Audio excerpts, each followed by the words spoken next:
The sound of laughter echoed through the Naval Base gym at 0600 hours on a Tuesday morning that would forever change Naval Amphibious Base Coronado. Mason Blake, call sign Hammer, stood with his SEAL Team's 6 brothers, all of them dripping with sweat from their morning PT session. His 220 pounds of muscle cast a shadow over the small woman mopping the corner of the gym floor. Grace Mitchell, the base janitor with her brown hair tied back in a regulation bun, and shoulders curved from what appeared to be years of manual labor. "Hey, cleaning lady," Mason called out, his voice carrying that particular brand of arrogance that comes from 8 years of being told you're the best of the best. "I got a question for you. What's your rank? Staff sergeant of the mop bucket?" The room erupted in laughter. Connor, another SEAL with 3 combat deployments under his belt, slapped Mason on the shoulder. "Good one! Maybe she's the colonel of cleaning supplies." Grace lifted her head slowly, her green eyes meeting Mason's directly. There was something in that gaze, a flash of cold steel that appeared and vanished so quickly, Mason would later wonder if he had imagined it. She returned to her mop, silent, methodical, precise. "What's wrong? No rank to brag about?" Mason stepped closer, his 6'3" frame towering over her 5'4" figure. "Or did you forget you're on a military installation?" What would happen in the next 20 minutes would have the entire base standing at attention. But right now, Grace Mitchell simply dipped her mop in the bucket, wrung it out with practiced efficiency, and continued her work. The way she folded the cleaning cloth caught the attention of Lieutenant Hannah Porter, who had just entered the gym. It was perfect. Hospital corners, military precision that seemed oddly out of place for a civilian janitor. The anthem began playing over the base speakers at 0615, and every military member in the gym snapped to attention. Grace's reaction was instantaneous, automatic. She dropped the mop and stood at perfect parade rest, her feet exactly shoulder-width apart, hands clasped behind her back, eyes focused on a point 1,000 yards in the distance. When the anthem ended, she returned to her cleaning as if nothing had happened. "Did you see that?" Hannah whispered to her workout partner, but before she could elaborate, her phone buzzed with an urgent summons from her commanding officer. Mason hadn't noticed. He was too busy entertaining his team with another joke. "Hey guys, maybe we should get her a uniform. What do you think? Private first class of floor polish?" Connor decided to escalate the entertainment. He accidentally knocked over his water bottle, sending 20 ounces of sports drink spreading across the floor Grace had just finished cleaning. "Oops, sorry about that, ma'am. Good thing you're already equipped for the job, right?" Grace's jaw tightened almost imperceptibly. She moved to clean the spill, and as she bent down, her sleeve pulled back slightly, revealing the edge of what looked like scar tissue, the distinctive pattern that anyone who had served in Afghanistan would recognize as shrapnel scarring, but the SEALs were too busy laughing to notice. Ryan, the team's newest member at 25 years old, decided to join in. He affected a high-pitched voice, mimicking what he imagined Grace would sound like. "Yes, sir. Sergeant Mop reporting for duty, sir." The group's laughter grew louder. Can you believe how these elite warriors are treating someone just trying to do their job? This disrespect burns me up. But here's what they don't know. Sometimes the most dangerous people are the ones who choose to remain invisible. If you're as frustrated as I am by this injustice, hit that subscribe button right now, because what happens next will completely flip this power dynamic. Trust me, the reversal is coming. Grace continued working in silence, but her movements had a quality that Sergeant Davis, a veteran range instructor passing through the gym, couldn't quite place. The way she navigated the space, always keeping her back to a wall, maintaining clear sightlines to every exit, it was textbook tactical awareness. He paused, watching her for a moment, but his phone rang, and he stepped outside to take the call. By 0630, the morning workout crowd had grown. 47 people were now scattered throughout the gym, some on machines, others at free weights, most stealing glances at the ongoing harassment. Ethan, the 4th member of Mason's team, and their technical specialist, decided to up the ante. "Hey, I got an idea," Ethan announced loudly enough for everyone to hear. "Let's see if our janitor friend can keep up with basic PT. What do you say, ma'am? Want to try a single pull-up? I'll give you $20 if you can do just one." Grace paused in her work. For the first time, she spoke, her voice quiet, but carrying an undertone that made the hair on the back of Noah's neck stand up. Noah being the team's weapons specialist who prided himself on reading people. "I'm just here to do my job," Grace said. "I'd appreciate being allowed to do it." "Oh, she speaks," Mason exclaimed with mock surprise. And with such perfect grammar, too. Where'd you learn to talk like that? Community college? Blake, the fifth SEAL, had his phone out, recording everything for his social media. This is going viral, he chuckled. Navy SEALs versus the world's most serious janitor. Grace noticed someone had dropped an empty magazine from their sidearm near the weight rack. She picked it up and, without thinking, performed a quick press check motion, the kind of muscle memory that takes thousands of repetitions to develop. She caught herself immediately, but not before Captain Anderson, who had just entered the gym for his morning workout, noticed the fluid, practiced movement. Anderson was 45 years old, with 23 years of service and a keen eye for details that didn't fit. He watched Grace for a moment longer, noting how she held the magazine, proper trigger finger discipline even though she wasn't holding a weapon, thumb positioned exactly where it would need to be for a tactical reload. He pulled out his phone and sent a quick message to the base security office. Run a deeper background check on the civilian janitor in Gym 3. Something's off. Mason, oblivious to the growing undercurrent of suspicion among the more observant personnel, continued his performance. You know what, guys? I think tomorrow we should bring her a costume, maybe a little major's insignia for her collar. Major Mop. A young recruit, Private Tommy Chen, 18 years old and fresh out of boot camp, had been struggling with his form on the bench press. Grace, still working nearby, couldn't help herself. She moved close and quietly said, "Arch your back slightly, feet flat on the floor, and grip the bar one thumb length from the smooth part." Her advice was perfect, exactly what any seasoned trainer would say. Tommy looked at her in surprise. "Thanks, ma'am. That really helps." "Just be careful," Grace replied, already moving away. "Safety first." The way she'd said safety first, it wasn't the casual way civilians said it. It carried the weight of someone who had seen what happens when safety isn't first, second, and third priority in a combat zone. Speaking of precision under pressure, today's service members rely on advanced tactical smartwatches that monitor vital signs during operations. These military-grade devices track heart rate variability, stress levels, and even blood oxygen. Crucial data when every second counts.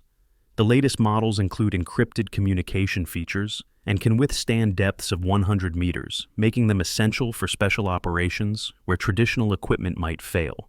Captain Anderson had moved to a treadmill where he could observe without being obvious. He watched Grace work her way through the gym, noting several things that didn't add up. She automatically cleared corners as she moved, slicing the pie, they called it in tactical training. When she cleaned near the windows, she never silhouetted herself against them. And when Connor deliberately startled her by dropping a 45-pound plate behind her, she didn't jump like a civilian would. Instead, she pivoted on her back foot, dropping her center of gravity, hands coming up in what looked like the beginning of a defensive stance before she caught herself and returned to her mop. "Interesting," Anderson muttered, increasing his treadmill speed while sending another message to security. "Priority upgrade on that background check. Pull federal databases." At 0700 hours, the gym's population had swelled to over 60 people. Word had somehow spread that the SEALs were having fun with the janitor, and people had found excuses to extend their workouts. Dr. Ashley Chen, the base's trauma surgeon, noticed the way Grace favored her left leg slightly. Not a limp exactly, but the kind of compensation someone makes for an old injury. As a doctor who'd treated hundreds of combat injuries, she recognized the specific gait of someone who'd taken shrapnel to the hip. Mason decided it was time for the grand finale of his morning entertainment. "All right, boys, let's make this interesting. I bet our cleaning expert here doesn't even know how to hold a weapon. What do you say, ma'am? Want me to show you what a real warrior looks like?" He picked up a training knife from the martial arts section. Rubber, but weighted like the real thing. "This is what we call a crowbar, janitor lady. It's what real fighters use." He performed a few flashy moves, the kind that looked impressive but would get you killed in actual combat. Grace watched him with an expression that was completely neutral, but her fingers twitched slightly, muscle memory wanting to correct his horrible form. She forced her hands to stay on the mop handle. "Nothing to say?" Mason taunted. "Not even impressed? Come on, I'm trying to educate you here. This is probably the closest you'll ever get to real military action." Lieutenant Hannah Porter had returned from her meeting and was watching the scene with growing unease. She'd seen that particular quality of stillness before, in Afghanistan, in operators who'd seen too much, done too much, and learned to contain it all behind a mask of calm. Noah, the weapons specialist, had been doing pull-ups at the bar but stopped to watch the interaction more carefully. Something about the janitor bothered him. Not in a bad way, but like trying to remember a song when you could only recall 3 notes.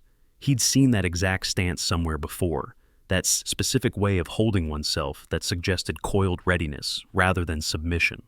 "Tell you what," Mason continued, getting more animated as his audience grew, "if you can name even one special operations unit, just one, I'll personally clean this entire gym myself." Grace looked up at him then, and for just a moment, Noah could have sworn he saw the ghost of a smile flicker across her face. "Naval Special Warfare Development Group," she said quietly, "SEAL Team 6, also known as DevGru, established 1980, specializes in counterterrorism, hostage rescue, and high-value target extraction. Stationed primarily at Dam Neck, Virginia, with this location serving as their West Coast training facility." The gym went quiet. Even the clanking of weights stopped. Mason's face flushed red. "What are you, some kind of Wikipedia warrior? Anyone can Google that stuff."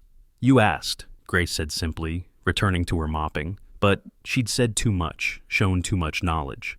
Captain Anderson was already off his treadmill, heading toward the security office. The background check had just returned a flag he'd never seen before. Classified, Level 9, authorization required. Liam, the base's IT specialist who happened to be debugging the gym's Wi-Fi system, overheard Connor mention the janitor's name. Out of curiosity, he ran a quick social media search on his tablet. Nothing. No Facebook, no Instagram, no LinkedIn. In 2025, everyone had some kind of digital footprint. Everyone except people who had been professionally scrubbed from the system. Something's not adding up here. Did you catch how she corrected their tactical formation? That's not janitor knowledge, and that stance when she picked up the training knife. Subscribe now if you want to see where this is heading, because, I promise, her true identity is about to shock everyone. The tension in the gym had shifted. What had started as cruel entertainment was becoming something else. Several of the older veterans present were beginning to pick up on the subtle signs. The way Grace's breathing never changed despite the harassment, the perfect economy of her movements, the 1,000-yard stare that came and went like lightning. Chief Wyatt, the senior SEAL instructor, entered the gym for his 0730 meeting with the team. He was 52 years old, with 30 years of service and 5 bronze stars. He took one look at the scene, his SEALs surrounding a small female janitor, and his expression hardened. "Blake!" he barked. "What's going on here?" Mason straightened. "Just having some fun, Chief. No harm done." Wyatt looked at Grace, who had returned to her work, moving with that same mechanical precision.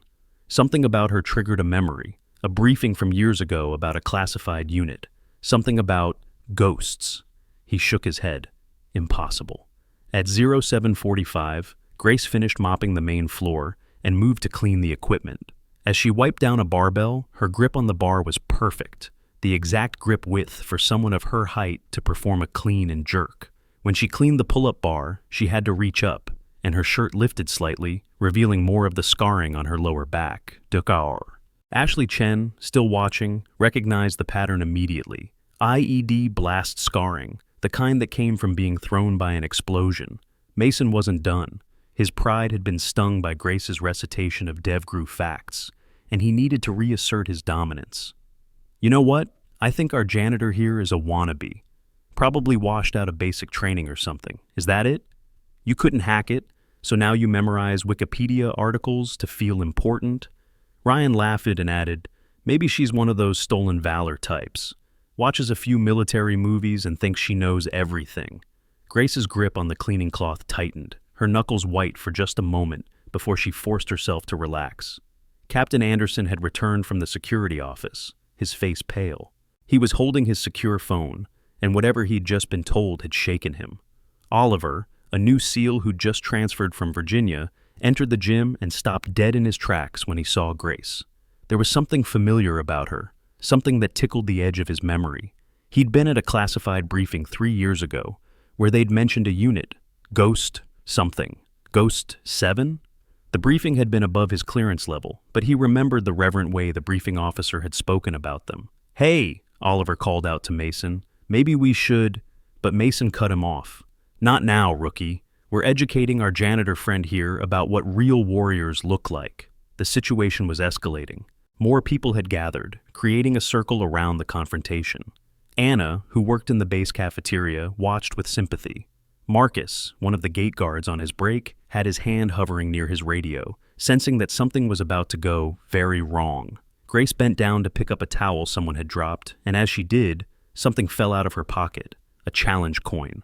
It hit the floor with a distinctive metallic ring. She quickly picked it up, but not before Chief Wyatt saw the design on it. His blood went cold. He'd seen that coin exactly once before, in a Pentagon briefing room, where they'd discussed operations so classified that everyone in the room had to surrender their phones and sign additional NDAs. "Everyone back to work," Wyatt ordered suddenly, his voice carrying an edge of urgency. "Now!" But Mason, riding high on adrenaline and audience attention, didn't notice the change in his superior's tone. "Come on, Chief, we're just having some fun. Besides, I think our janitor friend needs to learn about respect. She's been giving us attitude." It was at that moment that Grace made a decision. She set down her mop and looked directly at Mason. "Respect," she said quietly, "is earned through action, not demanded through intimidation." "Oh, she's got philosophy now, too," Connor laughed. "What's next, janitor lady? You going to quote Sun Tzu?" Grace's response was immediate and delivered in perfect Mandarin Chinese, followed by the English translation. "He who knows when to fight and when not to fight will be victorious." The Art of War, Chapter 3. The gym fell silent again. Noah stepped forward, his instincts finally clicking. "Who are you?" he asked quietly. Before Grace could answer, the base alarm system activated. Not the general alarm, but the specific tone that indicated a security protocol had been triggered. Captain Anderson's deeper background check had hit something in the Pentagon's database that automatically escalated to the highest levels. Anderson's secure phone rang. He listened for 10 seconds, his face growing even paler. "Yes, sir. She's here. Yes, sir. I understand." "Immediately, sir." He ended the call and looked at Grace with a mixture of awe and fear. "Ma'am," he said carefully, "I need you to come with me." Mason laughed. "What? Is she in trouble for impersonating a soldier? Good. Maybe she'll learn." "Stand down, Petty Officer Blake," Anderson snapped, with such force that Mason actually took a step back. "That's an order." Grace sighed, the weight of 3 years of hiding suddenly visible in her shoulders. "It's all right, Captain," she said, her voice different now, carrying an authority that made everyone in the room unconsciously straighten. "I believe my cover's been sufficiently compromised." She looked at Mason and his team. "You wanted to know my rank?" The way she asked the question sent chills down Chief Wyatt's spine. He'd heard that tone before, in people who'd seen the elephant, as they said, who'd been to the very edge of human endurance and come back changed. For veterans like Grace understand the importance of financial security after service. Specialized insurance programs now offer comprehensive coverage specifically designed for military personnel and their unique risks. These policies include disability benefits that recognize combat-related conditions and provide up to $2 million in coverage. Smart veterans are securing their family's future with these military-exclusive insurance options that civilian policies simply can't match. At 0800 hours, the gym was packed with over 80 personnel, all sensing that something momentous was about to happen. The security team had arrived, but they weren't moving to arrest Grace. Instead, they had formed a protective perimeter around her, facing outward. Mason's confusion was evident. "What's going on here? She's just a janitor." It was then that Colonel Raymond arrived, breathing hard from having run from the administrative building. He was the Pentagon liaison, and the look on his face was one of barely controlled panic. He took one look at Grace and snapped to attention, rendering a perfect salute. "Commander Mitchell," he said formally, "I apologize for the breach in protocol. We weren't informed you were working here." The title hung in the air like a thunderclap. Commander. Not ex-commander, not former commander. Commander. Grace didn't return the salute. Instead, she very deliberately picked up her mop and bucket. "I'm not that person anymore, Colonel. I'm just maintenance staff." But Mason, his brain unable to process what was happening, made the mistake that would haunt him for the rest of his career. He stepped forward aggressively, reaching out to grab Grace's arm. "This is complete bull." What happened next occurred so fast that the security cameras would need to be reviewed frame by frame to understand it. Mason's hand never reached Grace.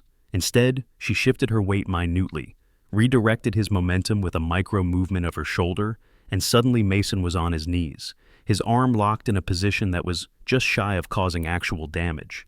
The entire sequence took less than 2 seconds. Grace released him immediately and stepped back. "Don't touch me," she said quietly, but everyone in the gym heard the steel beneath the words. Mason scrambled to his feet, his face red with embarrassment and rage. In his anger, he lunged at her again, this time with real violence in his intent. Grace sidestepped, and as she did, Mason's wild grab caught her shirt, tearing it at the shoulder. The fabric ripped away, revealing Grace's left shoulder and upper arm. The gym went absolutely silent. There, inked in black against her skin, was a tattoo that Chief Wyatt had only heard described in hushed whispers at the highest levels of special operations. A trident intertwined with 7 stars, the Roman numeral 7, and below it 001, the designation for the unit commander. But it wasn't just the tattoo. The scarring around it told a story of its own. Surgical scars, bullet wounds, shrapnel patterns that looked like a roadmap of hell. Dr. Ashley Chen gasped, recognizing trauma patterns that suggested this woman had been through combat that would have killed most people 3 times over. "Ghost 7, Oliver whispered, the memory finally clicking. "You're Ghost 7, the unit that was destroyed in Kandahar." Captain Anderson's phone was ringing incessantly now. The Pentagon, Langley, possibly even higher. Everyone wanted to know why a presumed dead Medal of Honor recipient was mopping floors at Coronado. Grace stood there, her torn shirt hanging off her shoulder, no longer trying to hide who she was. The transformation was remarkable. Without changing anything except her posture, she went from appearing small and submissive to radiating a presence that filled the entire gym. "Ghost 7, Chief Wyatt said slowly, as if testing the words. "The unit that trained the instructors who trained the SEALs. The ones who—" He trailed off, unwilling or unable to finish the sentence. "The ones who died," Grace finished for him. "Yes, all except one." The base commander just went pale looking at that database screen. "Whatever he's seeing about our quiet janitor is about to change everything. Make sure you're subscribed with notifications on, because the reveal that's coming will have you jumping out of your seat." Mason was still on his knees, not from the arm lock, but from the crushing realization of what he'd done. He'd been mocking, humiliating, and threatening someone who had more combat honors than his entire team combined. Someone who had operated at levels so classified that even mentioning the operations required special clearance. Connor had pulled out his phone and was frantically searching classified databases he had access to. His face went white as he read. "Kandahar, August 12, 2021. Operation Ethereal Storm. Ghost Unit 7 engaged a force of over 200 enemy combatants to extract a trapped Marine platoon. 6 ghosts KIA. 1 survivor. Survivor's name classified, but..." He looked up at Grace. "Recipient of the Medal of Honor, 3 Navy Crosses, 4 Silver Stars, 8 Bronze Stars, and 7 Purple Hearts." The mathematics of those Purple Hearts wasn't lost on anyone. 7 times wounded in combat, 7 times she'd bled for her country, and she'd come back every single time. Ryan, the youngest SEAL, was openly crying now, not from sadness, but from shame. He'd mocked a genuine hero, someone who had sacrificed everything and asked for nothing in return. Ethan had collapsed onto a weight bench, his head in his hands. We called her. We said she... You said I was nobody," Grace said quietly. "And you were right. Grace Mitchell is nobody. She's a janitor who cleans your gym and goes home to an empty apartment. That's all I wanted to be." "But why?" Hannah Porter asked, speaking for everyone. "Why hide? Why here? Why cleaning?" Grace looked around the gym, her eyes stopping on each face. "Because Petty Officer First Class Michael Torres was from Coronado. He died in my arms in Kandahar, asked me to tell his family he loved them. I did. And then I stayed because..." She paused, struggled, then continued. "Because sometimes the best thing a warrior can do is disappear. Sometimes the war doesn't end just because you come home." The weight of her words settled over the gym like a physical thing. Several of the veterans present understood immediately. The burden of survival, the guilt of being the one who lived when better people died. Colonel Raymond cleared his throat. "Commander Mitchell, I've been ordered to escort you to..." "No," Grace interrupted. "I'm done with orders, Colonel. I fulfilled my obligation. I died with my unit. The fact that medical brought me back doesn't change that." She turned to Mason, who was still on his knees. Get up, petty officer. It wasn't a request. Mason stood slowly, unable to meet her eyes. You wanted to know my rank, Grace said, her voice carrying to every corner of the now silent gym. I held the rank of Commander, Naval Special Warfare Development Group, Detachment 7. But ranks, ribbons, medals, they're just pieces of metal and cloth. They don't make you a warrior. She looked around the room, making eye contact with each of the SEALs who had mocked her. You think being a SEAL makes you special? You think it gives you the right to humiliate people you see as beneath you? My ghosts could have destroyed you in training, but they would never have destroyed your dignity. That's the difference between a warrior and a bully. The truth of her words hit like physical blows. Several of the younger SEALs were openly weeping now, the magnitude of their behavior crashing down on them. Part 2. Captain Anderson stepped forward, his bearing reflecting 23 years of military service, but his voice carried something more, genuine respect mixed with barely contained awe. Commander Mitchell, regardless of your current status, there are protocols. The Pentagon has been notified. They're sending someone to verify I'm not a security breach, Grace finished, her tone suggesting she'd been through this dance before. I know the protocol, Captain. I helped write it. The gym remained frozen in a tableau of shock and shame. 83 people stood witness to what was becoming the most significant moment in Naval Base Coronado's recent history. Among them, Sergeant Davis had returned, and his weathered face showed recognition dawning like sunrise over a battlefield. Kandahar, he whispered, loud enough for those nearby to hear. You're the one who... My nephew was in that Marine platoon. 3rd Battalion, 5th Marines. You saved them. Grace's composure cracked slightly, just a hairline fracture in her professional mishk. 23 Marines made it out. That was all that mattered. 23 Marines, Davis repeated, his voice stronger now, carrying to the entire gym. And 6 ghosts didn't. 6 of your people died so those Marines could live. The mathematics of sacrifice hung in the air. 6 elite operators, each worth millions in training, each capable of operations that most military personnel couldn't even imagine, had given their lives for a trapped Marine unit, and their commander had survived to carry that weight. Mason found his voice, though it came out as barely more than a croak. Commander, Stop, Grace cut him off. Your apology means nothing right now. It's just words to make yourself feel better. If you want to apologize, change. Be better. That's the only apology that matters. She turned to gather her cleaning supplies, but Chief Wyatt stepped forward. Commander Mitchell, wait. I need to know something. He paused, choosing his words carefully. The report said Ghost 7 held a position for 17 hours against overwhelming forces. Said you called in danger close artillery on your own position 3 times. Is that true? Grace stopped, but didn't turn around. The report says what it needs to say. But what really happened? Wyatt pressed.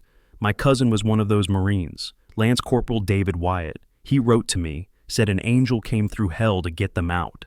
Said she was already shot twice but kept fighting, kept pushing forward even when I said stop. Grace's voice carried a command authority that made everyone, including the colonel, take an involuntary step back. She turned slowly, and for the first time, they could see the moisture in her eyes. Your cousin is alive. He has a wife and 2 kids now, doesn't he? That's what happened. The rest is just noise. Dr. Ashley Chen stepped forward, her medical instincts overriding protocol. Commander, those scars, how many surgeries? 14, Grace replied flatly. 15 if you count the one in the field. Dr. Martinez did that one with a kitchen knife and vodka for antiseptic. Good man. Steady hands even with mortars dropping every 30 seconds. The casual way she described battlefield surgery made several people feel nauseated. This wasn't Hollywood heroics. This was the brutal reality of war that most people, even most military personnel, never saw. Why janitorial work? Lieutenant Hannah Porter asked. With your record, you could have any position you wanted. Teaching, consulting, even... Because floors don't scream in my dreams, Grace said simply. Mops don't look like rifles in my peripheral vision. Cleaning solution doesn't smell like blood. It's simple, honest work that helps people without anyone dying. Her words landed like individual hammers. Several combat veterans in the room nodded slowly, understanding in a way that others couldn't. The price of being good at war was living with war forever, carrying it in your bones and blood, seeing it in shadows and hearing it in sudden noises. Blake, who had been recording earlier, still had his phone out, though now it hung limply at his side. The video he had planned to post for laughs had become evidence of something far different, a monument to his own ignorance and cruelty. At 08:15, the gym doors burst open. 3 individuals in suits entered. Federal agents, their bearing suggesting they'd driven very fast to get here. The lead agent, a woman in her 40s with steel gray hair, approached Grace directly. "Commander Mitchell, I'm Agent Sarah Foster, Naval Criminal Investigative Service. We need to discuss your situation." Grace actually smiled, though it didn't reach her eyes. "Sarah Foster, you were a lieutenant in intelligence when we crossed paths in Syria. 2018, Operation Winter Solstice." Agent Foster's professional mask slipped for a moment. "You remember." "I remember everyone," Grace replied. "It's my curse. Every face, every name, every person who didn't come home. I remember them all." The weight of that statement, the idea of carrying every loss, every face of every fallen comrade, was staggering. Memory as burden rather than gift. Connor, still processing everything, blurted out, "But if you're this legendary operator, why didn't you fight back when I was?" "Because fighting back would have meant hurting you," Grace replied. "And you're not my enemy. You're young, arrogant, and foolish. But you're not my enemy. You're Americans. You're the people I fought to protect, even when you're acting like idiots." The distinction she drew between capable of violence and choosing violence was profound. She could have destroyed them at any point but chose to endure humiliation rather than hurt fellow Americans, even ones treating her terribly. For those transitioning from military to civilian careers, specialized online certification programs are game changers. These accelerated courses translate military skills into civilian qualifications in just 12 weeks. From project management to cybersecurity, veterans can earn credentials worth $80,000 plus starting salaries. The programs are specifically designed to recognize military experience and provide college credits for service time. Oliver, the SEAL who had remembered the Ghost 7 briefing, finally asked the question everyone was thinking. "The briefing said Ghost 7 was experimental, said you were testing something called asymmetric warrior protocol. What was that?" Grace looked at him for a long moment, evaluating. "Above your clearance," she said finally. "Above everyone's clearance here except—" She glanced at Colonel Raymond. "And the Colonel doesn't want me to answer that question, do you, sir?" Raymond shook his head quickly. "Absolutely not. That's Sigma-level classification." But Grace continued anyway. "I'll tell you this much. It was about creating operators who could think beyond the mission, who could see 12 steps ahead instead of 2. We weren't just door kickers or trigger pullers. We were strategic assets capable of changing entire theaters of operation with 6 people. And it worked," Agent Foster added quietly, "until Kandahar." "It worked perfectly in Kandahar," Grace corrected sharply. "The mission was to save those Marines. We saved them. Mission success." "But the cost," Foster began. "Was acceptable," Grace finished. "To us. We knew what we were signing up for. Every Ghost volunteered, knowing that our survival was secondary to mission success. We were weapons, Agent Foster. And weapons sometimes break in use. The philosophical weight of that, choosing to become a weapon for your country, accepting that you might be destroyed in the process, was overwhelming. Several people in the gym were openly weeping now, not from sadness, but from a complex mixture of respect, shame, and awe. Mason, still struggling with the magnitude of his mistake, asked, "Your team, can you tell us about them?" For the first time since revealing her identity, Grace's expression softened. "You want to know about my ghosts?" Several people nodded, and she set down her cleaning supplies, leaning against the wall in a posture that suggested she was about to carry a heavy weight.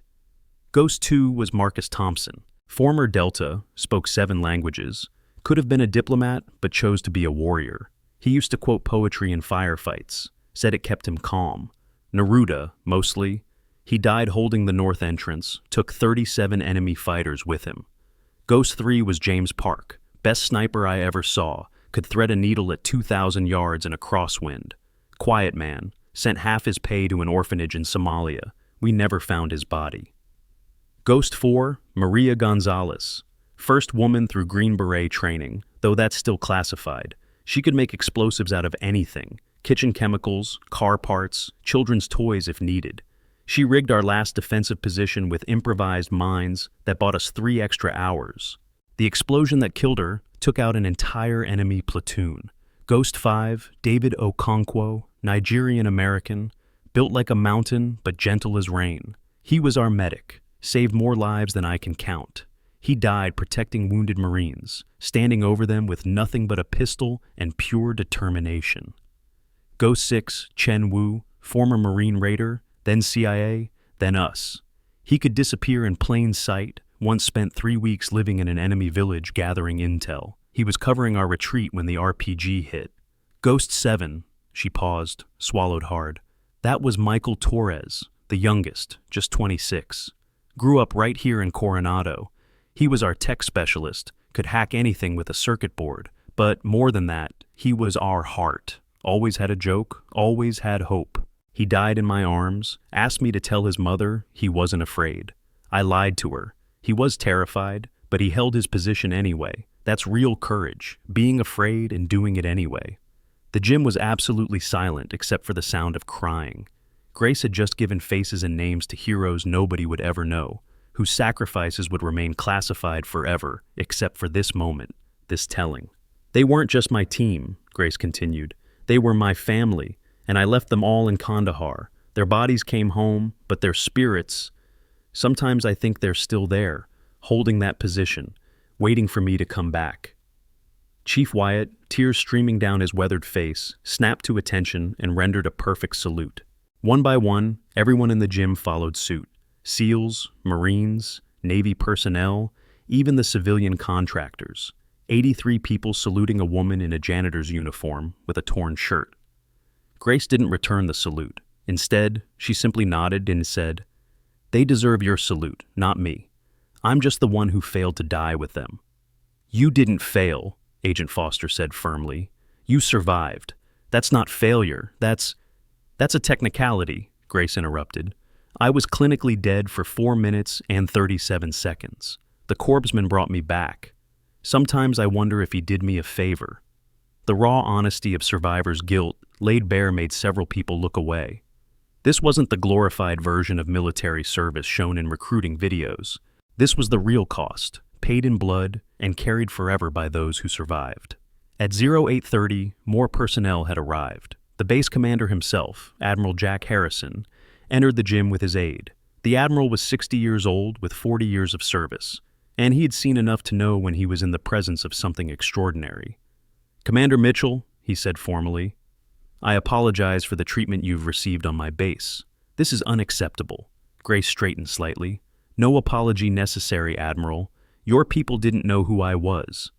"That's not an excuse," the Admiral replied firmly. "They should treat everyone with respect, regardless of rank or position. The fact that you're a decorated veteran makes their behavior worse, but it would have been wrong regardless." He turned to Mason and his team. "You 5 will report to my office at 0900. Your behavior has been a disgrace to the uniform and everything it represents." Mason started to speak, but the Admiral cut him off with a look that could have frozen helium. "Not a word, petty officer. Not one word." The Admiral turned back to Grace. "Commander, I've been on the phone with SOCOM, the Pentagon, and some people whose titles I'm not allowed to repeat. They're all very interested in your current situation. Specifically, why someone with your classification level is working as a janitor without proper security protocols." "Because I'm dead, sir," Grace replied simply. "Officially, Ghost 7 died in Kandahar, all of us. That was the agreement. If the mission went sideways, we never existed. Plausible deniability for operations that were never supposed to happen." "But you survived," the Admiral pointed out. "My body survived," Grace corrected. "Grace Mitchell, the janitor, survived. Commander Ghost 7 died with her unit. That's how it has to be."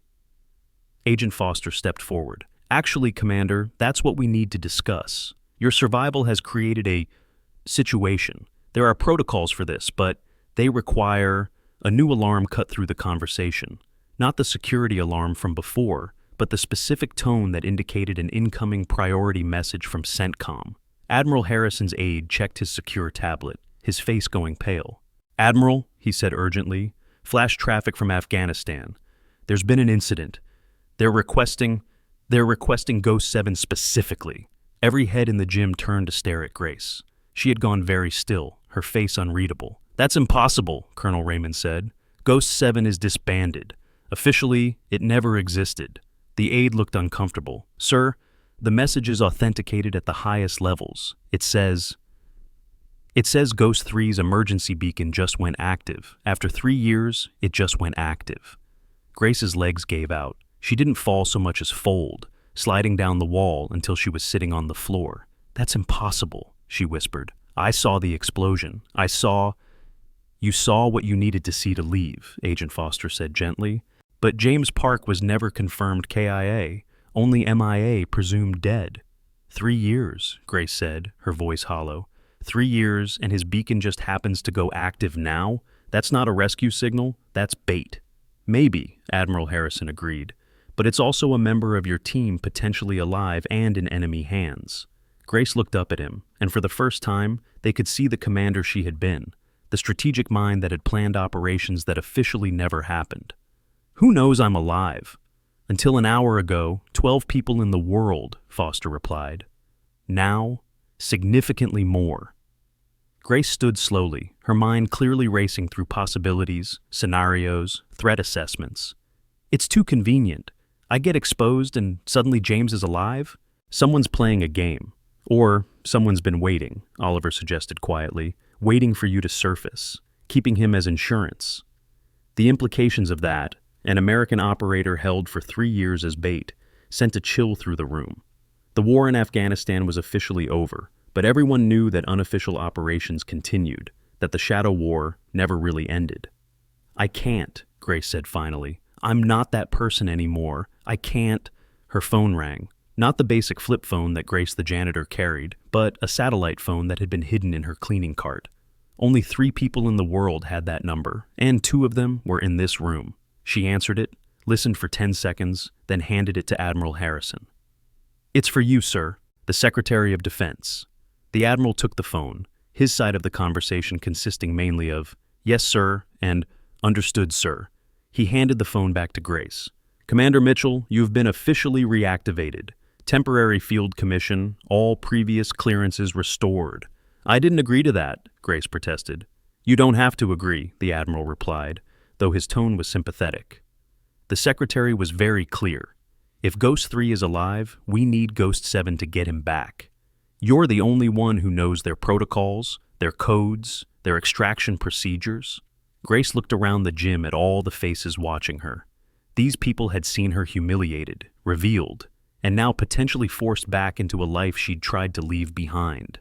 I need a team, she said finally, the commander reasserting itself over the janitor. If James is alive, if this isn't a trap, I need operators. Chief Wyatt stepped forward immediately. I volunteer. You're 52 years old, Chief, Grace pointed out. And you're a janitor, Wyatt shot back. We all are what we are, until we need to be something more. One by one, others stepped forward. Hannah Porter, Oliver, even some of the younger SEALs who hadn't been part of the harassment. But when Mason stepped forward, Grace held up her hand. No, she said simply. Commander, please, Mason said. Let me make this right.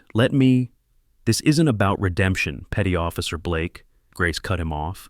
This is about capability. You've shown me who you are under pressure. You mock what you don't understand and attack what threatens your ego. In the field, that gets people killed.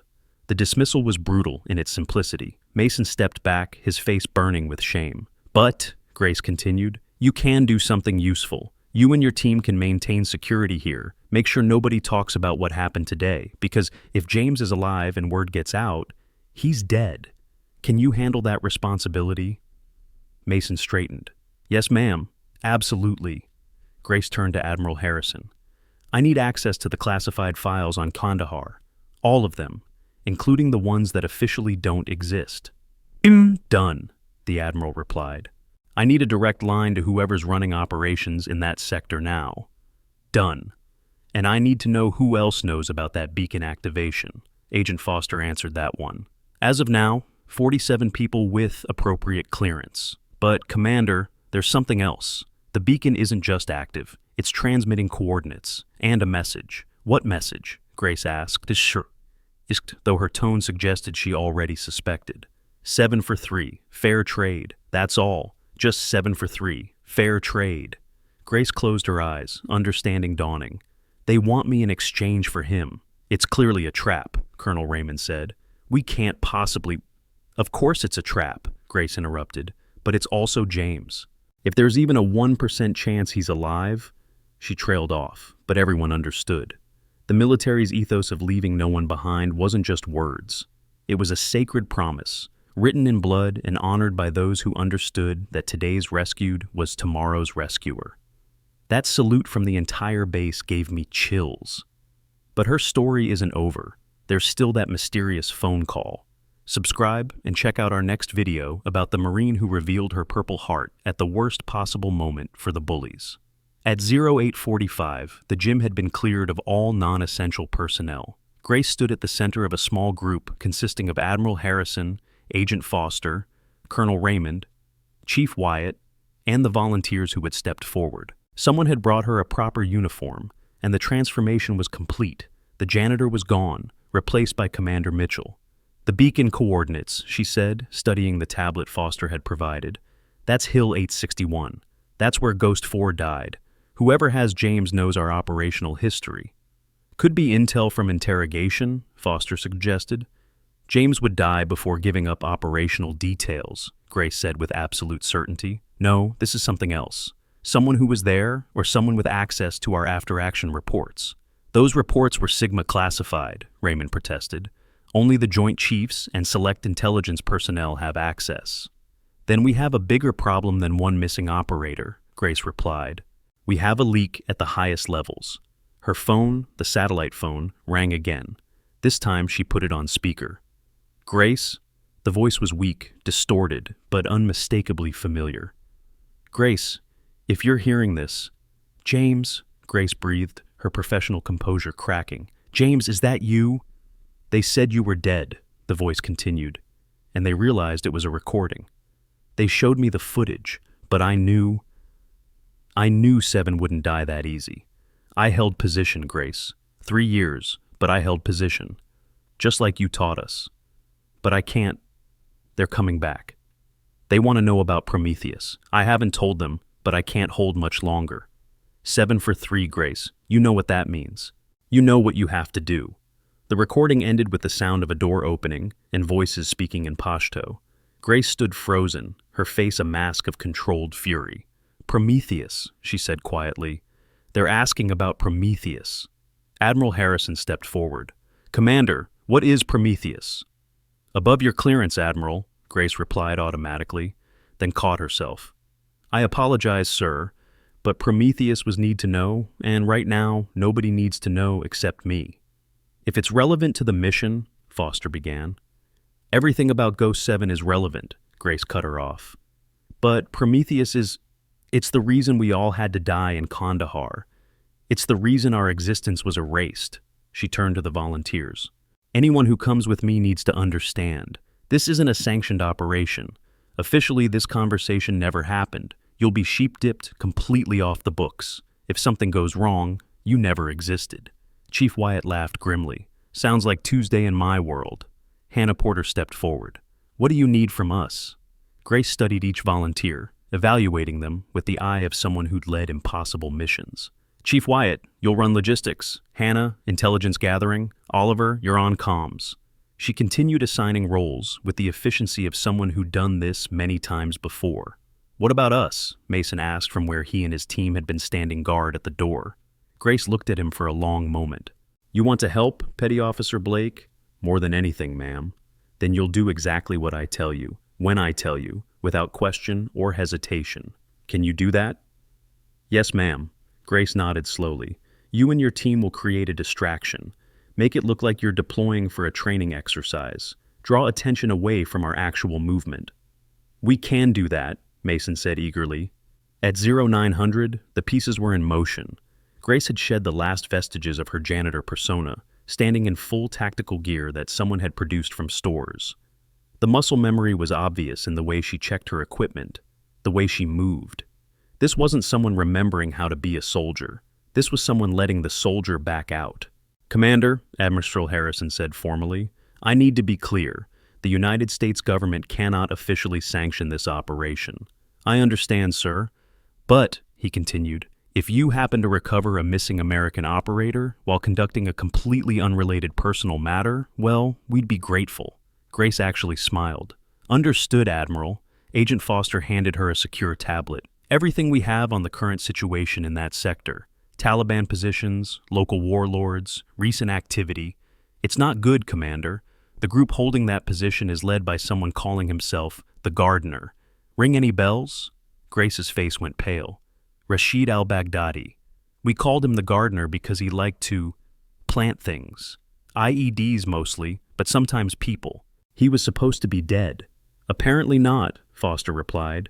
And apparently he's been waiting for you. He was there, Grace said slowly, pieces clicking together. At Kandahar. He was the one who organized the assault. This isn't random. This is personal. The weight of that realization settled over the group. This wasn't just a rescue mission. It was a trap specifically designed for Grace, baited with one of her own people. You can't go, Raymond said. It's exactly what he wants. Of course it is, Grace replied. But James has been holding position for 3 years, waiting for extraction. I'm not leaving him behind. Not again. She looked around the room at the assembled personnel. Everyone here has a choice. This isn't an order. This is volunteer only. Nobody moved to leave. All right then, Grace said, her voice carrying the authority of someone who'd led people into hell and back. Let's bring Ghost 3 home. At 09:15, as the team began detailed planning, Connor approached Grace hesitantly. Commander, I need to say something. Grace paused in her equipment check. Make it quick. My brother was at FOB Chapman when it got hit in 2019. Everyone said it was a lost cause, that nobody could get through to extract the wounded. But someone did. A unit that didn't officially exist broke through enemy lines and got 17 wounded out, including my brother. He paused, swallowing hard. That was you, wasn't it? Ghost 7? Grace didn't answer directly. FOB Chapman was a joint operation. Many units participated. But it was you, Connor pressed. My brother described the commander. Small woman, green eyes, moved like smoke through the battlefield. He said she carried him personally for 2 clicks under fire. Grace resumed her equipment check. Your brother survived. That's what matters. Connor nodded. Understanding that was all the confirmation he'd get. He's a teacher now, has 3 kids, because of you. Because of Ghost 7, Grace corrected. It's never about one person. It's about the team. Ryan approached next, looking younger than his 25 years. Commander, what you said about real courage, being afraid but doing it anyway, is that really how it is? Grace looked at him, and for a moment, the commander facade slipped, showing the human underneath. Every single time, petty officer, every insertion, every firefight, every decision that might get people killed. Terror is the rational response. Courage is acting despite it. Were you afraid in Kandahar? I was terrified, Grace admitted. Afraid of failing, afraid of losing my people, afraid of not being good enough. And then all those fears came true, and I discovered something worse than fear, living with the consequences. The honesty of that statement, the admission that even legends felt fear, seemed to relieve Ryan somehow. Heroes weren't people without fear, they were people who functioned despite it. At 0930, the tactical plan was taking shape. Grace stood before a digital map, marking positions with the efficiency of someone who'd done this countless times. The Gardener will expect a direct assault. That's not how Ghost 7 operates. We're going to give him what he expects to see while doing something completely different. She began outlining an operation that was elegant in its complexity, yet simple in its execution. It involved multiple false insertions, electronic warfare to create ghost signals, and a psychological operation that would make the enemy question their own intelligence. This is insane, Oliver said, but he was smiling. Beautifully, brilliantly insane. That's Ghost 7 doctrine, Grace replied. If the enemy understands your plan, you've already lost. Chief Wyatt studied the plan, his experienced eye catching details others might miss. This requires perfect timing. One element fails, and the whole thing collapses. Then we don't fail, Grace said simply. Hannah Porter raised a practical concern. Commander, this plan requires resources we don't have. Aircraft, special equipment, support elements. Grace's satellite phone rang again. She answered, listened, then handed it to Admiral Harrison. "Sir, you'll want to take this?" The Admiral listened, his eyes widening. "Yes, Mr. President, I understand, sir. Yes, she's here." He handed the phone to Grace. "Commander, the President would like to speak with you." The gym went absolutely silent. Grace took the phone, her side of the conversation minimal but telling. "Yes, sir. I understand, sir. That's correct, sir. No, sir, I don't require that. Just the basics, sir. Yes, sir. Thank you, sir." She ended the call and looked around the room. "We have resources. Anything we need, within reason. The President remembers Prometheus, and he understands what's at stake." "What exactly is at stake?" Foster asked. "Commander, we need to know." Grace considered for a long moment. Prometheus was a program to create the next evolution of warfare. Not bigger bombs or better bullets, but something far more dangerous. Warriors who could think in dimensions that traditional military doctrine doesn't even recognize. We were the prototype, and we were too successful. "Too successful?" Raymond asked. "We completed every mission, exceeded every parameter, but we also started seeing patterns, connections, implications that went far beyond military applications. We saw how certain operations were actually creating future conflicts, how some victories were designed failures, how some of our own people were—" She trailed off. "Were what?" Harrison pressed. "We're playing both sides," Grace finished. "Prometheus revealed that some elements within our own system were perpetuating conflicts for profit, power, or ideology. That's why we had to disappear. We knew too much. The implications of that, a unit eliminated not for failure, but for discovering uncomfortable truths, sent shockwaves through the room." "And the gardener knows about this?" Foster asked. "The gardener was one of the assets being run by those elements," Grace replied. "He wasn't just Taliban. He was a contractor, paid by people with American clearances to maintain instability in specific sectors. We were ordered to eliminate him, but when we discovered who was paying him," she shrugged, "Kandahar happened. Suddenly, we were ambushed by an enemy who knew exactly where we'd be and when." "You were set up," Wyatt said flatly. "We were silenced," Grace corrected, "but we completed our primary mission first, extracting those Marines. That was real. Their danger was real. Someone used a genuine crisis to eliminate us." Mason, who had been listening from his guard position, couldn't contain himself. "That's treason. That's reality, petty officer," Grace cut him off. "And it's why this rescue has to be completely off the books. Because if certain people know I'm alive and operating, James won't be the only ghost that disappears permanently." She turned to the assembled team. "Last chance to walk away. What I'm telling you makes you all targets. Knowledge like this doesn't come free." Nobody moved. "All right then," Grace said, pulling up another screen on the tactical display. "Let me show you how ghosts wage war." For the next hour, she outlined tactics and strategies that weren't taught in any military school. Ways of thinking about conflict that treated traditional doctrine as merely one option among many. She showed them how to use an enemy's strengths against them, how to create cascading failures from single actions, how to win battles that the enemy didn't even know were being fought. "This is revolutionary," Hannah breathed. "This could change everything about how we conduct operations." "Which is exactly why it was buried," Grace replied. "Power structures don't like change, especially change they can't control." At 10:30 hours, Mason received a call on his phone. He listened, his face going pale. "Commander, you need to hear this. Base security says there's someone at the main gate asking for Grace Mitchell. Says his name is Michael Torres." The room froze. Grace's hand went to her sidearm instinctively. "That's impossible," she said. "Michael died in my arms. I watched him die. I carried his body myself."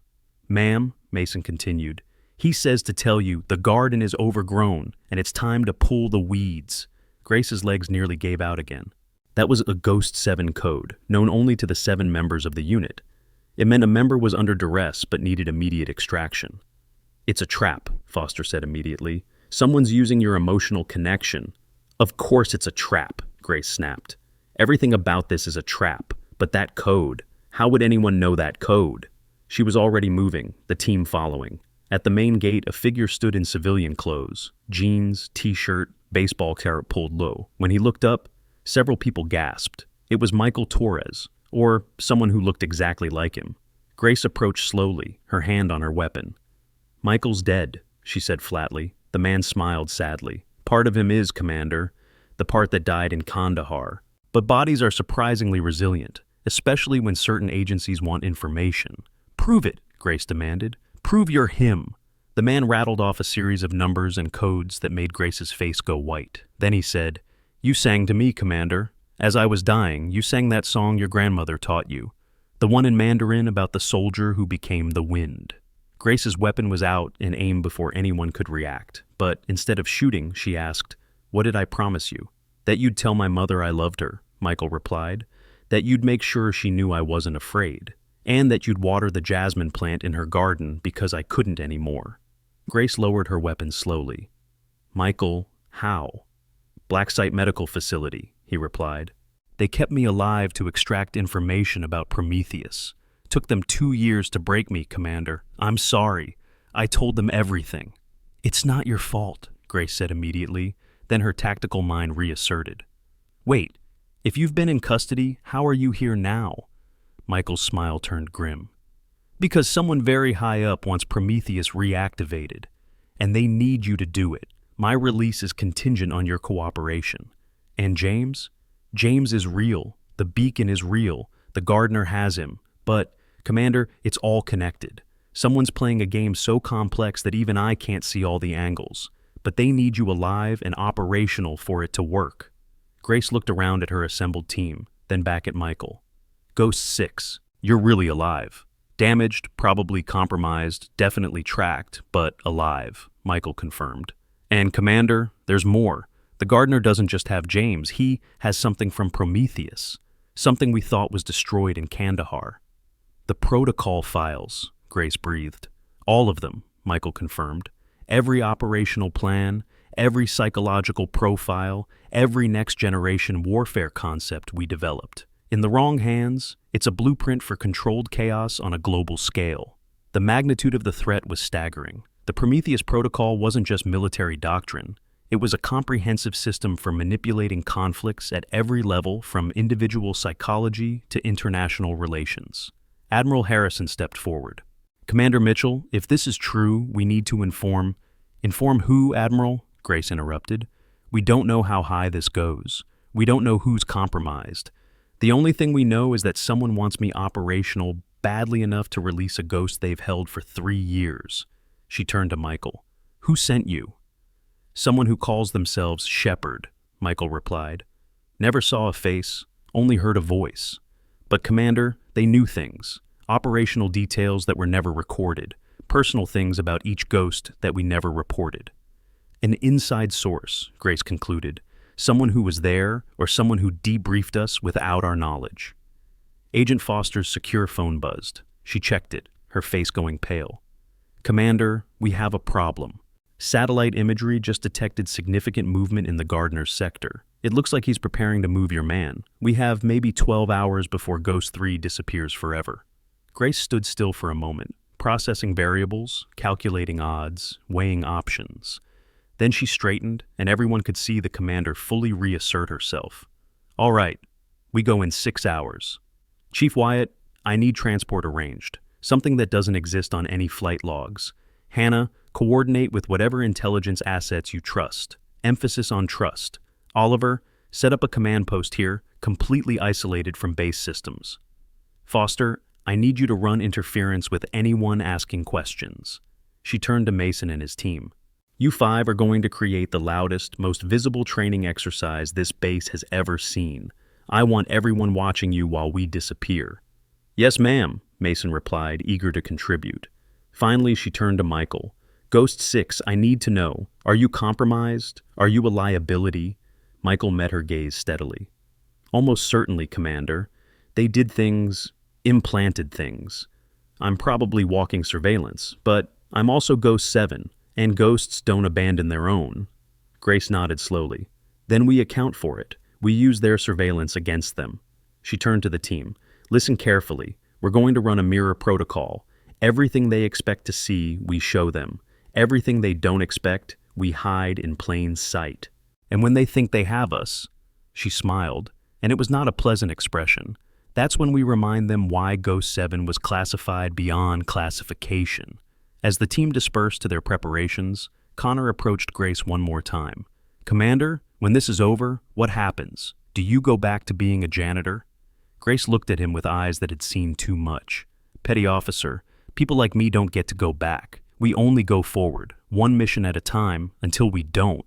She paused, then added more gently, "But if we pull this off, maybe some ghosts finally get to rest." At 1100 hours, the base was buzzing with activity. Mason's team had begun their distraction, a highly visible emergency response drill that drew attention from across the installation.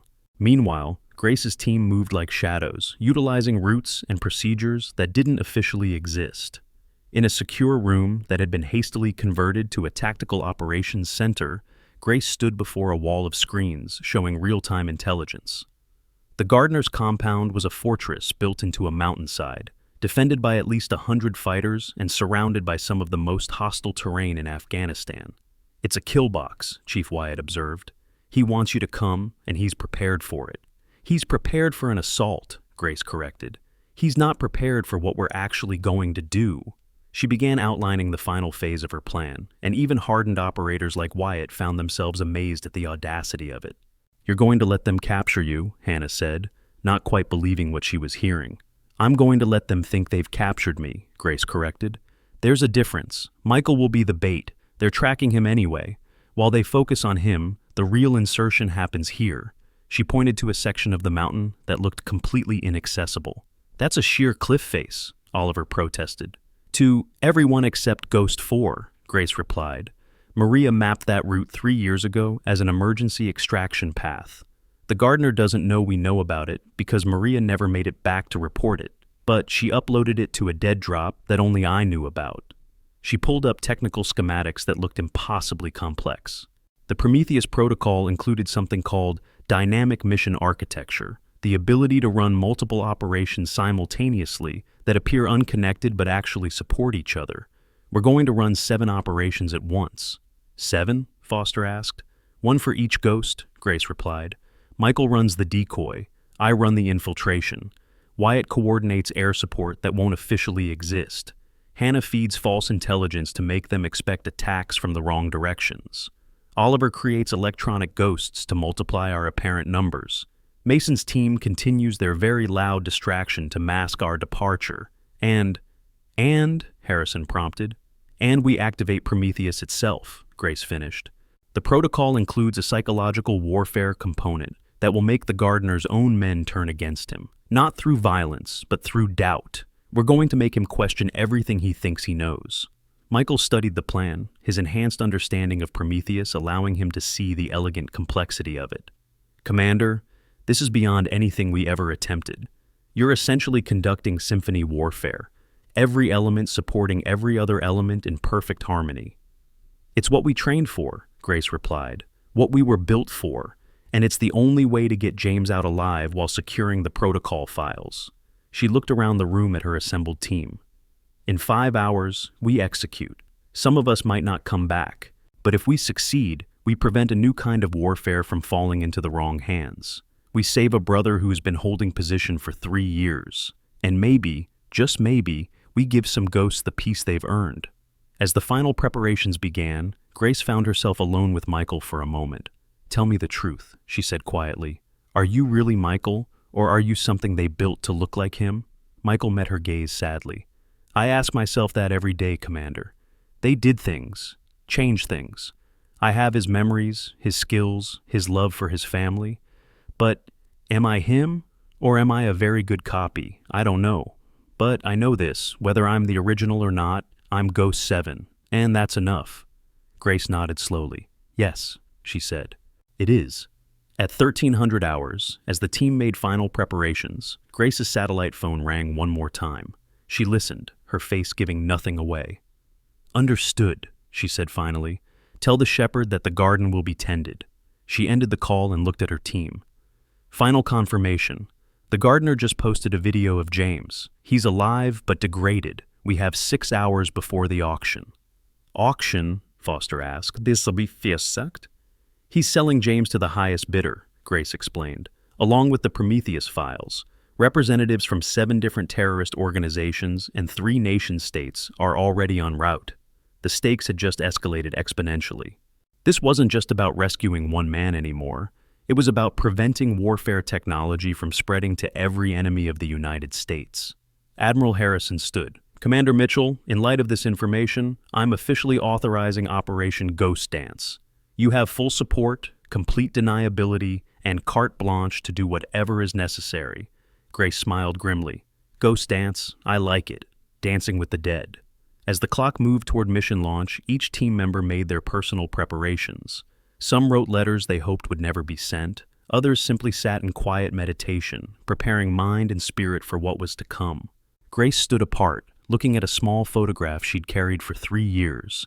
The 7 members of Ghost 7, taken the day before Kandahar. They were smiling, unaware that within 24 hours, 6 of them would be dead. Or so she'd thought. "We're coming, James," she whispered to the photograph. "Ghost 7 doesn't leave anyone behind, not even the dead." At 1400 hours, Mason's distraction operation reached its crescendo. Emergency vehicles raced across the base, sirens wailing, personnel running in organized chaos. It was perfect cover for a black helicopter that didn't officially exist to land and depart without anyone noticing. As Grace's team boarded the aircraft, she took one last look at Naval Base Coronado. She'd hidden here for 3 years, finding peace in the simple act of cleaning, of creating order from chaos. Now she was returning to the chaos, becoming the weapon she'd tried to leave behind. "You ready for this, Commander?" Chief Wyatt asked. Grace checked her weapon one final time, muscle memory from 1,000 missions taking over. "Chief, I've been ready for 3 years. I just didn't know it." The helicopter lifted off, heading toward a rendezvous that would either save a ghost or create several more. As they flew, Grace briefed the team one final time, going over contingencies, abort signals, and succession of command if she fell. "Remember," she said, "the gardener expects Ghost 7, so we're going to give him exactly what he expects, a ghost. Something that appears solid but isn't really there, something that haunts him until the very moment it becomes real." 4 hours into the flight, they received updated intelligence. The auction had been moved up. They had 2 hours instead of 6. Grace recalculated on the fly, adjusting the entire operation in her head in seconds. "We accelerate everything. Michael, you insert in 30 minutes instead of 60. Wyatt, can your air support?" "Already adjusting, Commander. We'll make it work." This was the reality of special operations, plans lasting exactly until first contact with the enemy, then adapting, improvising, overcoming. As they approached the operational area, Grace gave her final orders. "Remember your training, trust your instincts, and above all, trust each other." Ghost 7 was never about individual excellence. It was about becoming something greater together. Tonight, we proved that some things can't be killed. They can only be dormant, waiting for the moment to rise again. The helicopter descended toward the insertion point, and Grace felt the familiar calm that came before action. The fear was there, as always, but wrapped now in purpose and determination. Somewhere below, James Park was waiting, holding position as he'd been trained to do. Somewhere below, the gardener was preparing his trap, confident in his superiority. Somewhere below, the future of warfare itself hung in the balance. Grace smiled in the darkness. They thought Ghost 7 was dead. They were about to learn that some ghosts were very, very real. At 15:30 hours, the operation began. Michael, wearing enough tracking devices to light up every screen in the gardener's compound, walked directly toward the main entrance. He was immediately surrounded by fighters, weapons raised. "I'm Ghost 6, he announced. Nama 6, he announced calmly. "I'm here to negotiate for Ghost 3. While every eye and surveillance device focused on him, Grace and her small team scaled the impossible cliff face, using Maria's route from 3 years ago. Each handhold had been marked in her detailed notes, each danger point identified. In the command center, Oliver worked his electronic magic, creating false signals that suggested a major assault from the south, while Hannah fed carefully crafted intelligence through channels she knew the gardener monitored. The multiplicity of threats created exactly the confusion Grace had planned for. The gardener's forces split their attention, trying to counter threats from every direction, not realizing that the real danger was already inside their perimeter.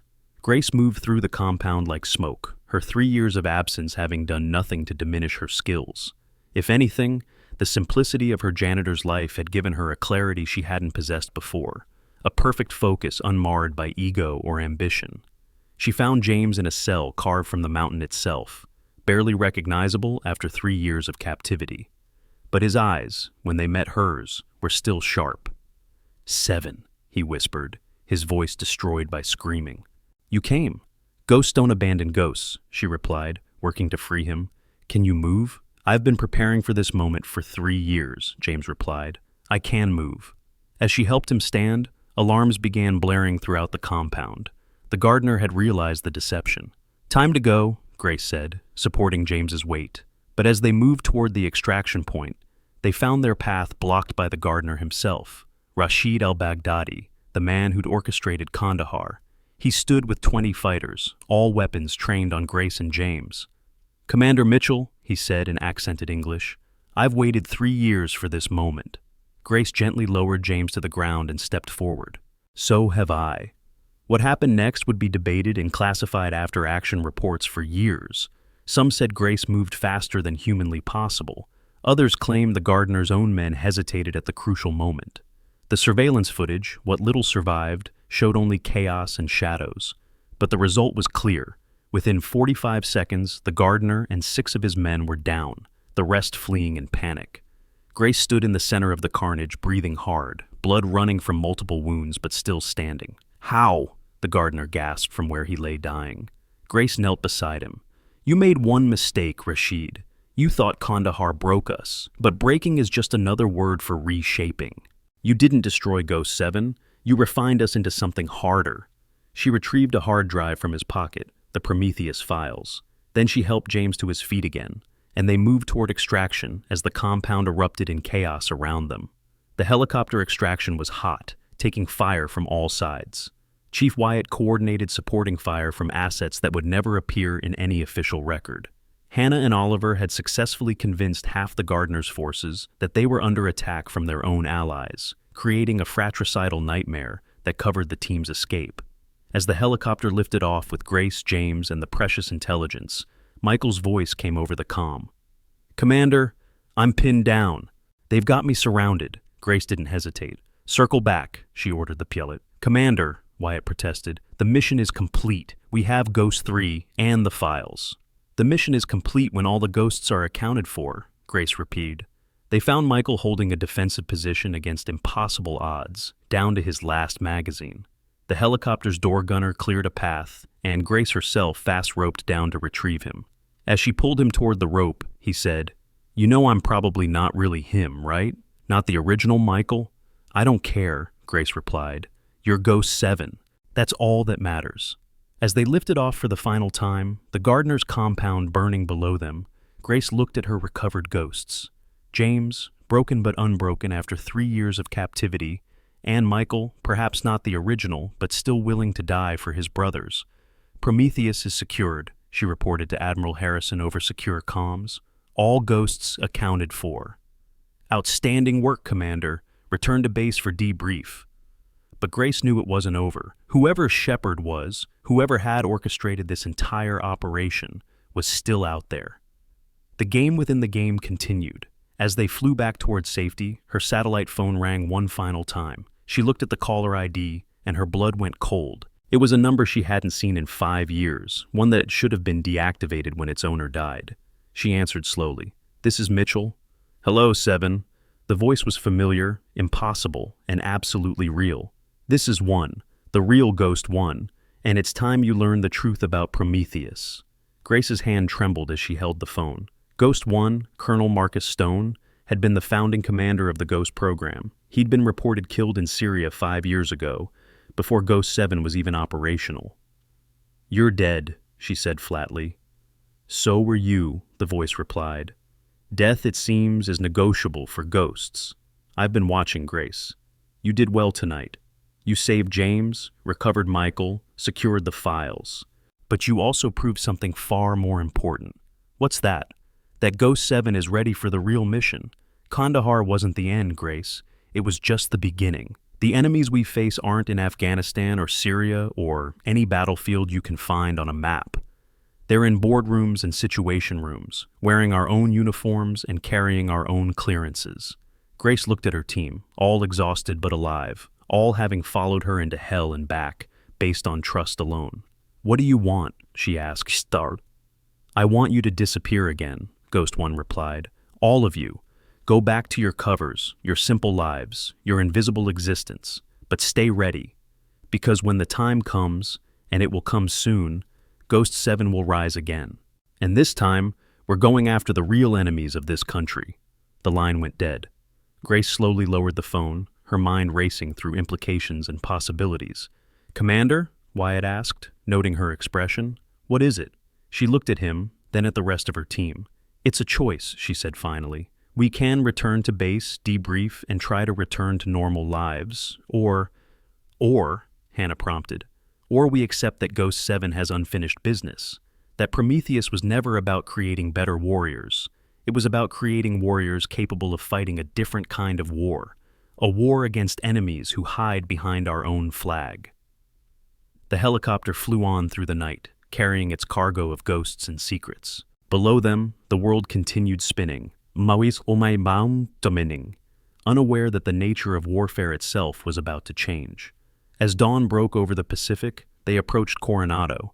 Grace could see the base below, including the gym where this had all started just hours ago. It seemed like a lifetime.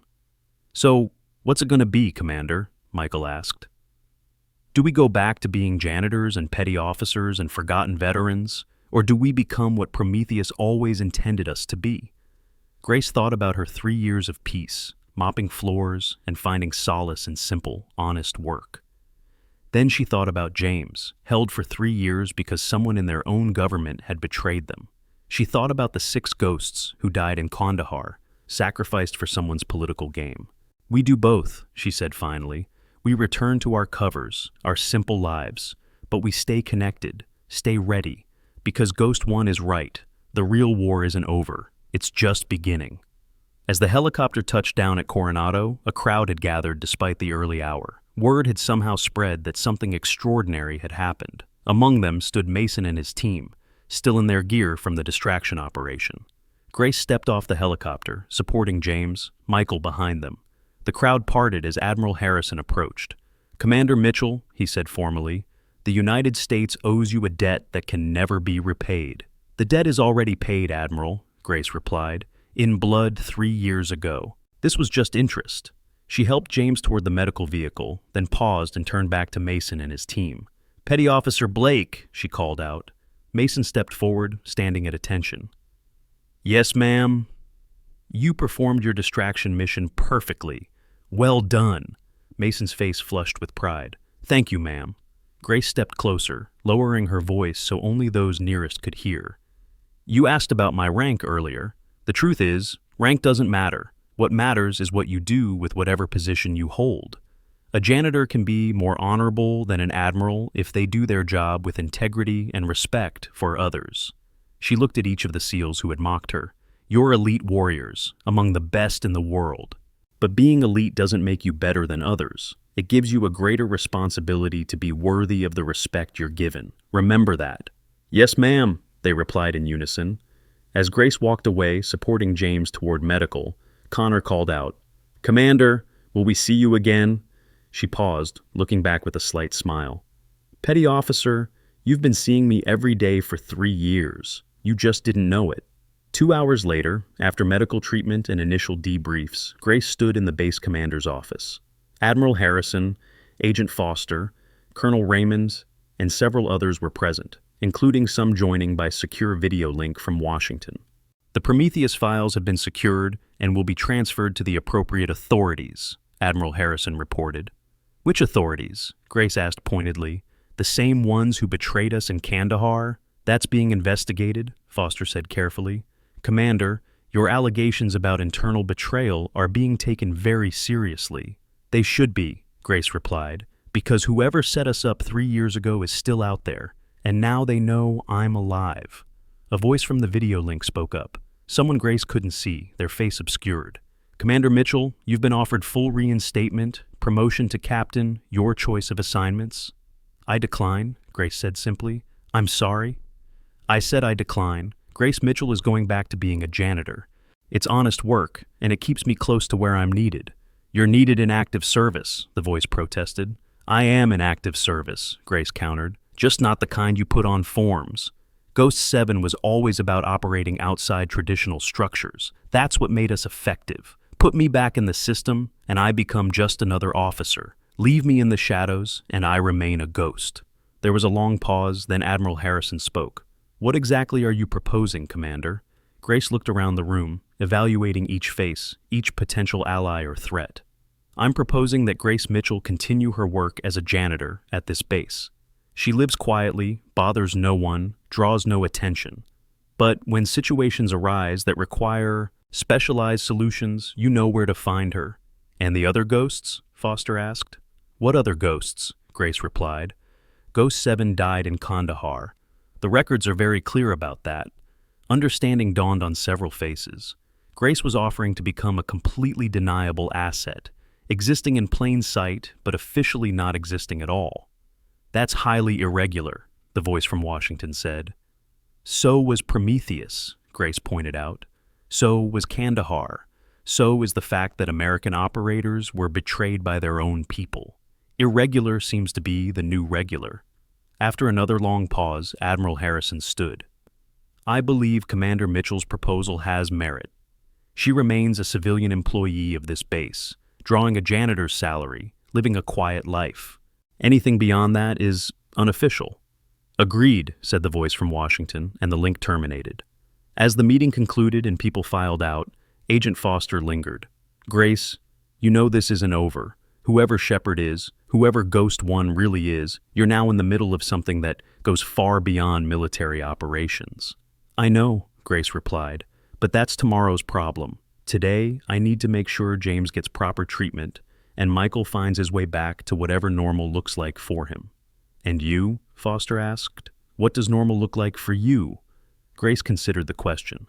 I have a mop that needs cleaning and floors that need attention. That's my normal. It's enough. That evening, as the sun set over Coronado, Grace stood in the gym where everything had started. It had been less than 24 hours since Mason had mockingly asked about her rank. The gym was empty now, closed for maintenance. She picked up her mop and bucket, the familiar weight comforting in her hands. Tomorrow, the SEALs would return for their morning PT. They would see her cleaning, but now they would see her differently. Some would nod respectfully, others would avert their eyes in shame. But all would know that the quiet janitor was something more than she appeared. Her phone, the regular one, not the satellite phone, buzzed with a text. It was from James, from his hospital bed. Holding position until further orders, Commander. She smiled and texted back. Stand down, Ghost 3. Rest now. Another text, this one from Michael. They're offering me a position, teaching advanced tactics. Should I take it? Follow your instincts, she replied. But remember, the best teachers are the ones who have been broken and rebuilt. As she began mopping the floor, moving in the efficient patterns she'd developed over 3 years, Grace thought about the future. Somewhere out there, Ghost 1 was watching, planning something that would require Ghost 7 to rise again. Somewhere, the people who'd betrayed them in Kandahar were covering their tracks, unaware that their reckoning was coming. Somewhere, new threats were emerging that would require the kind of warfare that Prometheus had pioneered. But tonight, in this gym, there was only Grace Mitchell, janitor, mopping floors with the same precision and dedication she'd once applied to planning operations that officially never happened. The transformation was complete. The commander had become the janitor who could become the commander. The ghost had found a way to be both dead and alive, both nobody and somebody, both visible and invisible. As she worked, Grace noticed something tucked behind one of the weight machines. A challenge coin, left there deliberately. She picked it up and recognized it immediately. It was Mason's SEAL Team 6 coin, left as a gesture of respect. She pocketed it and continued cleaning, a small smile on her face. Perhaps something good had come from this after all. Perhaps those young SEALs would remember that strength wasn't about domination, but about service. That respect was earned through actions, not rank. That the most dangerous people were often the ones who appeared least threatening. At 2100 hours, Grace finished her shift. She collected her things, signed out at the security desk where Marcus was on duty. Have a good night, Ms. Mitchell, he said, but his tone carried new weight, new respect. You too, Marcus, she replied. She walked to her small apartment off base, the same one she'd lived in for 3 years. Nothing had changed. The sparse furniture, the single photograph of Ghost 7 on the mantle, the jasmine plant she tended in honor of the Michael she'd thought was dead. But everything had changed. As she prepared for bed, her satellite phone rang once more. She almost didn't answer, tired of revelations and conspiracies, but duty, as always, won out. "Mitchell," she answered. "7, this is 3. James's voice was stronger already. "I just wanted to say thank you for not giving up, for coming back." "Ghosts don't abandon ghosts," she repeated. "No," James agreed. "They don't. But, Grace, what we saw in those files, what Prometheus really is, are you ready for that?" Grace looked out of her window at the lights of Coronado, peaceful and unaware of the shadows that protected it. "I've been ready for 3 years," she said. "I just didn't know what I was ready for. Now I do." "The real war," James said. "The real war," Grace confirmed. After ending the call, Grace lay down in her simple bed, staring at the ceiling. Tomorrow, she would wake at 0500, put on her janitor's uniform, and report for her shift. She would mop floors and clean bathrooms and empty trash cans. She would be invisible, unremarkable, nobody special. But she would also be Ghost 7, commander of a unit that didn't exist, keeper of secrets that could reshape warfare itself, protector of a nation that would never know her name. The phone rang one final time. This time it was a number she didn't recognize. "Hello, Grace." The voice was female, older, carrying authority like a weapon. "This is Shepard, the real Shepard, and I think it's time we met." Grace sat up, instantly alert. "Who are you?" "Someone who has been watching over ghosts for a very long time. Someone who knows why Kandahar really happened and who was behind it. Someone who needs Ghost 7 for one more mission." "I'm listening," Grace said. "Not over the phone. Tomorrow night, 2300 hours. The old pier, Section 7. Come alone." "That's not how this works," Grace replied. "It is now," Shepard said, "because I have something you need to see. Proof that 6 ghosts didn't die in Kandahar. Proof that at least one more survived." The line went dead. Grace stood, moving to the window again. 6 ghosts had died in Kandahar. She'd seen it, lived it, carried that weight for 3 years. But first Michael had returned, albeit changed. Now someone claimed another ghost had survived. How many lies had she been told? How many truths were still hidden? She looked at the photograph of Ghost 7, all 7 of them together before that final mission. If even one more had survived, Grace made a decision. Tomorrow night, she would meet this Shepard. She would learn the truth, whatever it was. And if necessary, she would remind everyone involved why Ghost 7 had been classified beyond classification. Not because they were the best warriors, but because they were willing to do whatever was necessary to protect those who couldn't protect themselves. The war wasn't over. Perhaps it was just beginning. As midnight approached, marking the end of the longest day of her life, Grace Mitchell, janitor, commander, ghost, closed her eyes and found peace in a simple truth. She had brought her people home. James was safe, Michael was free, and the Prometheus files were secured. Tomorrow would bring new challenges, new threats, new revelations. But tonight, for the first time in 3 years, Grace Mitchell slept without dreams of Kandahar. Instead, she dreamed of possibilities, of ghosts rising from the dead, of justice for betrayal, of a different kind of war, where the battlefield was everywhere and nowhere, where warriors like her fought in shadows to keep the light alive. The last thought before sleep took her was a simple one. Ghost 7 lives. And somewhere in the darkness, forces both friendly and hostile took note. The game was changing. The ghosts were stirring. The real war was about to begin.